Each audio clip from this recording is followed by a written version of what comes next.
व्रत पर्व अंक में राज अधिराज महाकालेश्वर अर्थात जैन और श्री मंदिर के पर्वोत्सव। द्वादश ज्योतिर्लिंगों में परिगणित भगवान महाकालेश्वर भक्तों के परम आराध्य हैं। भारत की प्राचीनतम सप्तपुरियों में अवंतिका उज्जैन का विशेष स्थान है। सृष्टि का आरंभ महाकाल से हुआ है। भौगोलिक दृष्टि से उज्जैन कर्क रेखा पर स्थित है। यहाँ सूर्य के स्थित होने पर उत्तरायण आता है। उज्जैन काल गणना का मुख्य केंद्र माना गया है। यहाँ का सूर्योदय समय समग्र भारत देश के लिए प्रमाणित रहा है। एक मान्यता यह भी है कि लंका से सुमेरु पर्वत तक जो देशांतर रेखा गई है यह उज्जैन स्थित श्री महाकालेश्वर मंदिर के शिखर के ऊपर से जाती है। अवंतीनाथ महाकालेश्वर दक्षिणामूर्ति हैं। अनंत चैतन्य स्वरूप श्री महाकालेश्वर भगवान में अंतरिक्ष, वायु, अग्नि, जल, पृथ्वी, सूर्य, चंद्र और मन ये अष्टमूर्तियां निहित हैं। भगवान जी के त्रिशूल, डमरू, मृग और परशु 4 आयुध हैं। नंदी इनका वाहन है, इसलिए ये नंदिकेश्वर कहलाते हैं। महाकालेश्वर आदिनाथ हैं और ये भगवती शिप्रा के तट पर स्थित महाकाल वन में विराजमान हैं। अनुश्रुतियों के आधार पर मंदिर की स्थापना 14,000 वर्ष पूर्व हुई थी। वर्तमान मंदिर राणोजी सिंधिया के दीवान महाभाग रामचंद्र बाबा शेनवी ने इसी सन 1734 में बनवाया था। मंदिर के प्रथम खंड में श्री महाकालेश्वर भगवान, द्वितीय खंड में ओंकारेश्वर और तीसरी खंड में नागचंद्रेश्वर स्थापित हैं। गर्भगृह की छत पर रुद्र यंत्र निर्मित है। इस यंत्र राज में ऋग्वेद के 274 मंत्रों को लिपिबद्ध किया गया। नागवेष्टित रजत जलधरी में विराजमान महाकालेश्वर भगवान जी के सम्मुख शिव शिवा स्वरूप 2 नंदी दीप अखंड जलते रहते हैं। अवंती, महाकाल तथा शिप्रा की जय घोष के साथ नित्य प्रातः 4 बजे भस्म आरती के साथ महाकाल की पूजा आरंभ होती है, जो विविध पूजा क्रमों के साथ देर रात शयन आरती तक चलती रहती है।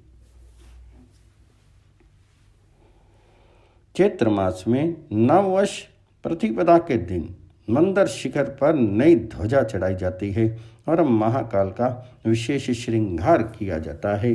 वैशाख में इस शिव क्षेत्र की परिक्रमाएं होती हैं, जिन्हें पंचकोशी, अष्टतीर्थी तथा 4 द्वार यात्रा कहते हैं।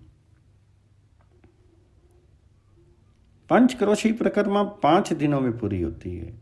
ज्येष्ठ मास में ग्वालियर राज्य की ओर से भगवान के समक्ष वर्षा हेतु पर्जन्य अनुष्ठान होता रहा। अब यह यज्ञ मंदिर समिति संपादित करवाती है। आषाढ़ मास में जय, रुद्राभिषेक आदि होते हैं। श्रावण, भाद्रपद तो शिव आराधना के मुख्य मास हैं, जिनमें नियमित बिल्व अर्पण होता है और जन्माष्टमी, नागाष्टमी तथा रक्षाबंधन पर विशेष उत्सव होते हैं। प्रति सोमवार राज अधिराज का नगर भ्रमण कराया जाता है। उस समय सारा नगर शिव में हो जाता है। श्री नागचंद्रेश्वर के दर्शन वर्ष में 1 दिन नागपंचमी ही होते हैं। अश्विनी मास में उमापति मंदिर के प्रांगण में विशेष महोत्सव होता है तथा नवरात्र और दशहरे के पर्व मनाए जाते हैं। दशहरे के दिन संध्या समय राज अधिराज पालकी में विराजमान शमी पूजा करने के लिए पधारते हैं। शमी वृक्ष अग्नि और तेज का प्रतीक माना गया है। कार्तिक मास में श्रद्धालु भक्तजन क्षिप्रा जल से प्रभु को स्नान कराते हैं। शुक्ल पक्ष की चतुर्दशी वैकुंठ चतुर्दशी को उज्जैन में अति प्राचीन समय से हरिहर मिलन होता है। यहाँ श्री हरि और शिव शंकर विश्वनाथ महादेव में कोई भेद नहीं माना जाता। यह हरिहर क्षेत्र है। श्री तुकाराम महाराज ने यथार्थ कहा है, तुक्का माने भक्ति साठी हरि, हरि हरा भेद नाही नका करो बात। चतुर्दशी की मध्य रात्रि में श्री महाकालेश्वर नगर के मध्य में विराजित श्री द्वारकाधीश गोपाल मंदिर में पधारते हैं। निज मंदिर में उज्जैन के राजा द्वारका के राजा से मिलते हैं। भोग आरोगने के पश्चात माल्य अर्पण होता है। इसमें श्री महाकालेश्वर की ओर से श्री गोपाल कृष्ण भगवान जी को बिल्वपत्र की और श्री ठाकुर जी की ओर से महाकालेश्वर को तुलसी पत्र की माला पहनाई जाती है। वैसे भी श्री महाकालेश्वर की पूजा विधि में तुलसी दल समर्पित किया जाता है। वैष्णव जन तुलसी धारण करते हैं। मार्गशीर्ष पौष और माघ मास में यहाँ सतत आनंद की वर्षा होती। फागुन में अबीर, गुलाल, पुष्पसार, केसर, चंदन और सतरंगी फाग महोत्सव होता है और इन्हीं दिनों में महाशिवरात्रि पर्व भी संपन्न होता है। ये पर्व कई दिनों पूर्व से प्रारंभ हो जाता है। प्रतिदिन संध्या आरती के समय महाकाल राजा को रजत मुखौटा धराया जाता है। स्वर्ण, रजत और मौक्तिक मणि मालाएं पहनाई जाती हैं। पर्व के दिन भक्तजन मध्य रात्रि से ही पंक्तिबद्ध होकर के पूजन अर्चन की प्रतीक्षा में खड़े हो जाते हैं। हजारों हजार लोगों के मुख से निकले महाकाल महाराज की जय घोष से आकाश गूंजता रहता है। इस प्रकार पूरे वर्ष भर महाकालेश्वर में नित्य कोई ना कोई पर्व उत्सव होता ही रहता है। व्रत पर्व उत्सव में उपवास के बाधक 12 दोष।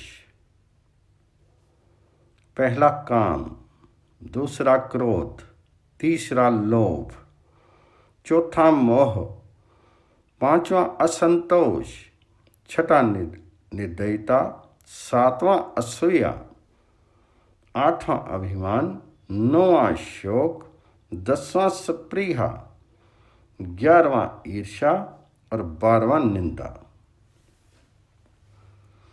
मनुष्यों में रहने वाले ये 12 दोष सदा ही त्याग देने योग्य हैं।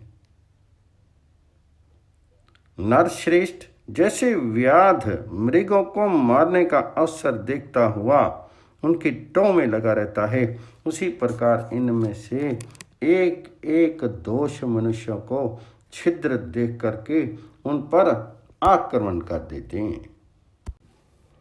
व्रत पर्व उत्सव में तिरुपति बालाजी के महोत्सव, भगवान के अनंत अनंत नामों में नित्य उत्सव तथा नित्य मंगल, ये 2 नाम भक्तों को अति प्रिय हैं। इनका तात्पर्य है कि भगवान नित्य उत्सव रूप हैं और नित्य मंगल स्वरूप हैं। भगवान जी का श्री विग्रह सदा कल्याण में, मंगल में, आनंद में तथा उत्सव में है और इसलिए उनके आलों में नित्य नूतन महोत्सव हुआ करते हैं, जिससे भक्तजनों को परम आनंद की अनुभूति होती है और नेत्रों का होना सफल हो जाता है। ऐसा ही एक आल्य भगवान श्रीनिवास का है, श्री तिरुपति तिरुमले, जो अपने उत्सव के लिए सर्वत्र विश्रुत है। श्री वेंकटाद्रि एक ऐसा दिव्य क्षेत्र है, मंदिर है, जहाँ भगवान स्वयं आविर्भूत हुए।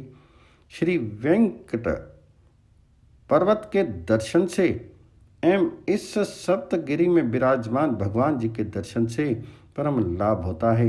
वरा आदि पुराणों का आख्यान है कि महाविष्णु ने हिरण्याक्ष द्वारा पाताल ले जाई गई वसुधा देवी पृथ्वी का उद्धार करने के लिए श्वेतवरा रूप धारण किया और पाताल से पृथ्वी को ला करके शेषनाग के फनों पर स्थापित कर दिया।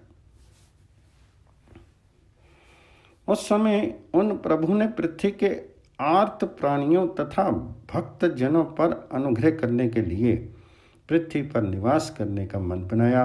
इस संकल्प को पूर्ति के लिए भगवान वरा ने अपने प्रिय पार्षद और वाहन गरुड़ जी को आदेश दिया कि वे बैकुंठ से क्रीडाचल को धरती ले आए। भगवत आज्ञा का पालन हुआ और गरुड़ जी ने बैकुंठ से श्री एवं श्रीनिवास की क्रीडा वापी, जिसे स्वामी पुष्करनी के नाम से जाना जाता है, सहित क्रीडा पर्वत की को धरती पर ला करके द्रविड़ देश के महापुण्यप्रद पावन स्थल तिरुमल पर स्थापित कर दिया। कलयुग में इसी पर्वत का नाम वेंकटाद्रि पड़ा। ये तिरुमलाचल, तिरु अर्थात श्री तथा मल अर्थात स्थान या उच्च स्थल धरती पर ही नहीं अपितु समस्त विधि प्रपंचों में अनुपम माना गया है। आलवार संतों ने इसे अपने दिव्य प्रबंध में तिरुवैगंगम कहकर के संबोधित किया है। इसी श्वेतवरा कल्प में कली के जीवों पर कृपा दृष्टि करने के लिए श्री महाविष्णु ने श्री वेंकटेश प्रभु के रूप में अर्चावतार धारण किया तथा संसारिक जीवों के नयन विषय बन करके वे ही बालाजी, इंद्रारमन, वेंकटरमन तथा गोविंदा आदि नामों से विख्यात हुई। वेंकटाचल के अर्थ में कहा गया है कि समस्त पाप वे कहलाते हैं तथा उनको दहन करने की क्रिया कट कहलाती है। इस प्रकार पापों का नाश करने वाले प्रभु वेंकट कहलाते हैं और जिस पर्वत पर उनका आलय बना वह पर्वत वेंकटाचल, वेंकटाद्रि या शेषाद्रि कहलाया। श्रीपति भगवान विष्णु को ये वेंकटाचल सर्वाधिक प्रिय है। इसी वेंकट पर्वत पर स्वामी पुष्करनी तीर्थ के पास भगवान तिरुपति बालाजी का भव्य मंदिर प्रतिष्ठित है, जहाँ भगवान वेंकटेश के साथ उनकी आनंददायिनी शक्तियाँ श्री देवी और भूदेवी प्रतिष्ठित हैं। यहाँ नित्य नूतन उत्सव महोत्सव हुआ करते हैं। कुछ उत्सवों का संक्षिप्त विवरण दिया जा रहा है।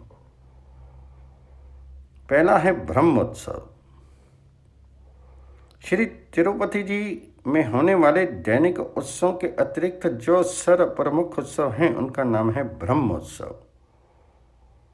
ये महान उत्सव है, इसलिए महोत्सव भी कहलाता है। ये उल्लेख है कि जब प्रभु श्रीनिवास ने अपनी शक्तियों के साथ वेंकटाचल पर अपना निवास बनाया, उसी समय सृष्टि के अधिष्ठाता चतुर्मुख ब्रह्मा जी ने भगवान बालाजी वेंकटेश महाप्रभु की महिमा का प्रचार करने के लिए तिरुमल पर्वत पर एक दिव्य उत्सव का आयोजन किया, जिसमें सभी देवता, यक्ष, गंधर्व, नाग, सिद्ध, सांध्य, अप्सरागण तथा ऋषि मुनि आदि उपस्थित हुए। क्योंकि ये उत्सव ब्रह्मा जी द्वारा प्रवर्तित हुआ और पर ब्रह्म की अंत प्रेरणा से जीवों के कल्याण के लिए अनुष्ठित हुआ, अतः ब्रह्म उत्सव कहलाया। तब से आज तक इस उत्सव को मनाने की परंपरा चली आ रही है। ये वार्षिक उत्सव है। इसे अश्विनी मास की प्रतिपदा से प्रारंभ करें। 9 दिनों तक बड़े धूमधाम से मनाते। ऐसा माना जाता है कि ब्रह्मा आदि देवता और नारद आदि ऋषि मुनि भी परोक्ष रूप से सम्मिलित होकर के इस उत्सव का आनंद लेते हैं। वराह पुराण में बताया गया है कि जब सूर्य कन्या राशि में प्रवेश करते हैं, उसमें अश्विनी मास में ब्रह्म उत्सव आयोजित होता है। उस उत्सव में भगवान वेंकटेश मलयप्प स्वामी के रूप में श्रद्धालुओं पर अपनी असीम कृपा बरसाने के लिए श्री देवी तथा भूदेवी के साथ विभिन्न वाहनों पर सवार होकर के अपने दिव्य नीले तथा उससे लगी स्वामी पुष्करणी के चारों ओर की वीथियों में भ्रमण करते हैं। इस उत्सव के मुख्य कृत्य इस प्रकार हैं। क आर्य शुद्धि एवं अलंकरण। ब्रह्म उत्सव के प्रारंभ में आले अर्थात भगवान बालाजी के मंदिर की शास्त्रोक्त रीति से सफाई की जाती है। देवालय की दीवारों, रसोईघर आदि को स्वच्छ जल से भली भांति धोया पोछा जाता है। तदनंतर मुख्य देवालय को बाहर भीतर तथा तिरुमाला नगर परिसर को आम के पत्तों, केलों के खंभों, फूलों आदि के तोरणों, पूर्ण कुंभों तथा विविध वर्ण की पुष्पमालाओं आदि से अलंकृत किया जाता है। ये आना शुद्धि तथा अलंकरण ब्रह्म उत्सव का प्रारंभिक मुख्य कृत्य है। ख है मृतिका संग्रह। ध्वज आरोहण के पहले धान्य अंकुरों को रोपने के लिए पितृ स्थान की मिट्टी लाना ही मृतिका संग्रह कहलाता है। इसके लिए मंदिर के अर्चक मंडल नूतन वस्त्र धारण करके श्री आंडाल, श्री विश्वक्सेन, श्री गरुड़ आदि की अर्चना के पश्चात निश्चित स्थान पर जाकर के भूदेवी, पृथ्वी देवी की पूजा करते हैं और वहां से बड़े समारोह से मिट्टी लाकर के आनंद निलय के मुख्य प्रांगण में बिछा देते हैं तथा उसी में यथाविधि अंकुर बीज वपन किया जाता है। इस क्रिया को अंकुर अर्पण कहते हैं। ग है ध्वजारोहण। भगवान की ध्वजा को फहराना ही ध्वज आरोहण है। ये ब्रह्म उत्सव का मुख्य अंग है। ये कृत्य आश्विन शुक्ल द्वितीया को संपन्न होता है और यहीं से ब्रह्म उत्सव का मुख्य उत्सव भी प्रारंभ हो जाता है। भगवान वेंकटेश के मंदिर के सामने स्थित ध्वज स्थान के निकट यथाविधि ध्वज आरोहण होता है। देवता आवाहन। ब्रह्मोत्सव में उपस्थित होने के लिए मनुष्यों के अतिरिक्त ऋषिगण एवं समस्त देवताओं का आवाहन किया जाता है। ये कार्य आद्य ब्रह्म उत्सव में गरुड़ जी के माध्यम से संपन्न हुआ, अतः आज भी वैसी ही भावना की जाती है। ड है वाहन सेवा। ब्रह्म उत्सव का ये मुख्य उत्सव वाहन सेवा अश्विनी शुक्ल द्वितीया से एकादशी तक नित्य साय प्रातः संपन्न होती है। भगवान वेंकटेश स्वामी मलयप्प स्वामी को अपनी प्राण शक्तियों श्रीदेवी तथा भूदेवी के साथ विभिन्न वाहनों पर विराजमान करके विशाल शोभा यात्रा के साथ आनंद निलय के चारों ओर की वीथियों में भ्रमण कराया जाता है। सोने चांदी की पालकियों, शेष, हंस, गरुड़, हनुमान, गज तथा अश्व आदि वाहनों पर प्रतिष्ठित होकर भगवान यात्रा करते हैं और भक्तों को सुख पहुंचाते हैं। समस्त वाहनों में रथ उत्सव यात्रा अत्यंत लोकप्रिय है। बड़े बड़े 4 पहियों पर चंदन की लकड़ी से बने ऊंचे एवं रंग बिरंगे दिव्य रथ को 2 घोड़े खींचते रहते हैं। भगवान और देवियों के रक्षार्थ 8 दिक्पाल भी रथ के सभी और नियुक्त रहते हैं। ये दृश्य बड़ा ही रमणीक होता है। भक्तों का अपार समूह साथ में जय जयकार की तुमुल ध्वनि करता रहता है। है बालाजी का दरबार। भगवान बालाजी प्रतिदिन प्रातः वाहन पर सवारी करने के बाद अपने आलय में प्रविष्ट होकर के कुछ समय के लिए मंडप में विराजमान होते हैं। अर्चकगण प्रभु की अर्चना करके नैवेद्य निवेदित करते हैं। अनंतर भगवान जी का प्रसाद दरबार में उपस्थित जनों को दिया जाता है। 6 है स्नपन। प्रति वाहन सेवा के पश्चात श्री देवी तथा भूदेवी सहित भगवान वेंकटेश को पंचामृत आदि से स्नान कराया जाता है।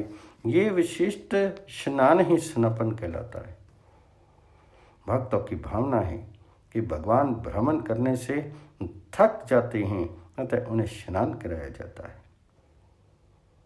यह है चूर्ण अभिषेक। सवारी निकलने से पूर्व देवियों सहित भगवान को चावल के आटे से प्रोक्षित उपटन करके उस आटे चूर्ण को आलय के बाहर भ्रमण के समय दर्शन करने वाले श्रद्धालुओं को बांटा जाता है। ये विश्वास है कि चूर्ण अभिषेक के इस प्रसाद से सभी पाप ताप दूर हो जाते हैं। यह है चक्र स्नान। ये एक प्रकार से यज्ञ की पूर्ण आहुति पर होने वाले अभृत स्नान के समान है।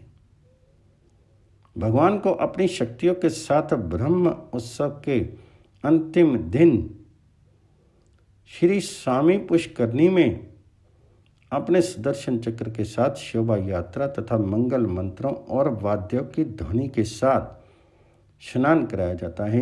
इसे भगवान जी का जल विहार भी कहा जाता है।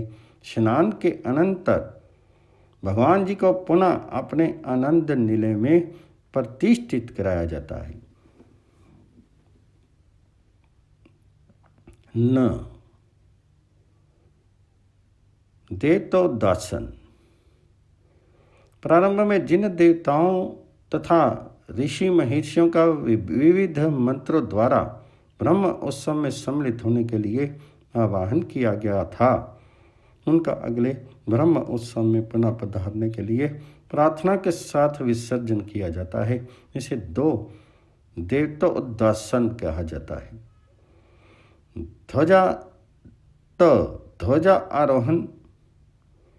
ब्रह्मोत्सव के प्रारंभ में जिस ध्वज को आलय के प्रांगण में ध्वज स्तंभ पर फहराया गया था, उसे यथाविधि ब्रह्म उत्सव के समापन पर उतार दिया जाता है। इसी का नाम ध्वजा आरोहण है।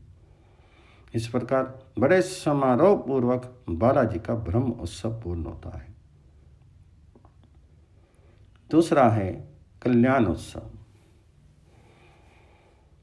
बालाजी का दूसरा मुख्य उत्सव कल्याण उत्सव कहलाता है। साधारणतः ये तिरुमल नायक मंडप के कल्याण मंडप में मनाया जाता है। इस उत्सव में श्री मल्यप स्वामी का श्री देवी और भूदेवी के साथ विवाह रचा जाता है। विवाह का ये मांगलिक दृश्य बड़ा ही आकर्षक होता है, जो पंचमूर्ति पूजा से प्रारंभ होकर के व्याख्यानस आगम के अनुसार संपन्न होता है। वैदिक विधान के अनुसार देवियों को मंगल सूत्र धारण कराया जाता है। इस उत्सव में बहुमान देने की परंपरा है। तीसरा है लक्ष्मी देवी महोत्सव। ये उत्सव उत्तरा भाद्रपद नक्षत्र में प्रारंभ होकर के रोहिणी नक्षत्र तक 6 दिनों में पूर्ण होता है। उत्सव का आरंभ अंकुर अर्पण से होता है। ब्रह्मा, सोम, शेष तथा लक्ष्मी की प्रतिमाओं की प्रतिष्ठा की जाती है। श्री सूक्त, कल्प सूक्त, लक्ष्मी शास्त्र नामावली तथा लक्ष्मी गायत्री का जप होता है। समंगली स्त्रियों का सम्मान किया जाता है। चौथा है अन्य उत्सव। यूँ तो तिरुपति में प्रतिदिन प्रातः सुप्रभातम से रात्रि शयन पर्यंत भगवान जी की अर्चा पूजा के विभिन्न उत्सव हुआ ही करते हैं, किंतु विशेष तिथियों और पर्वों पर विशेष उत्सव भी होते हैं। उन्हीं में से कुछ एक के नाम यहाँ दिए जा रहे हैं। रथ सप्तमी, पितृोत्सव, पल्लवोत्सव, सहस्त्र नाम अर्चनोत्सव, सहस्त्र कमल अभिषेक उत्सव, वसंत उत्सव, विवाह उत्सव, नौका उत्सव, पल्लव उत्सव, पद्मावती परिणय उत्सव। उत्सव में मुख्य रूप से भगवान जी का अभिषेक, विशेष श्रृंगार, यात्रा, शोभा यात्रा, जल विहार, मंडप प्रवेश तथा मंगल आरती एवं प्रसाद वितरण आदि कृत्य होते हैं। तिरुपति बालाजी अपने उत्सव के लिए अति प्रसिद्ध हैं। यहाँ की अर्चा पूजा, सेवा यात्रा, उत्सव विधान आदि वेखानस आगम की रीति से हिमान अर्चन कल्प आदि ग्रंथों के अनुसार होते हैं। यहाँ प्रतिष्ठित भगवान जी का श्री विग्रह अत्यंत दिव्य, भव्य एवं कल्याण में है।